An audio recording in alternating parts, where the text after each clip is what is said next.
takeover of Gaza. I don't believe the president ever said that. I think he discussed a rebuilding of Gaza once this war is over. This has become an uninhabitable place for human beings, and the president has a big heart. He wants this to be a prosperous, safe part of the region where people and families can thrive, and there will be a need for a real rebuilding effort when the time comes. But right now we need to end this war, and we need to bring all of the hostages home. The president is adamant about that. The war tonight? Look, again, I will let the president speak for himself later if he decides to comment on the details of the agreement, but out of respect for the discussions, I won't do that from the podium. Go ahead. So Congressman Lawler and Gottheimer have introduced a bill in Congress, the Bunker Buster Act, that would allow the United States to sell B-2 bombers and bunker buster bombs to Israel.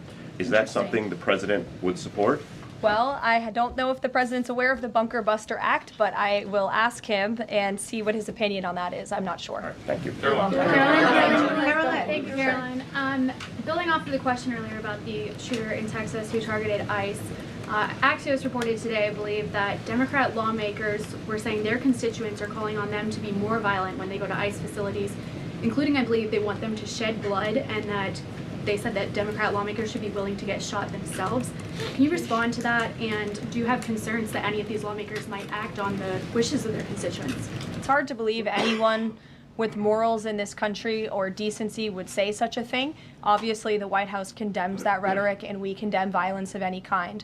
This administration is simply trying to enforce our laws, and we must be a nation of law and order. You cannot simply waltz across our border and live here illegally and expect to stay. We are going to enforce our nation's laws, and the men and women who are doing that are doing so in a respectful way. They are doing so within the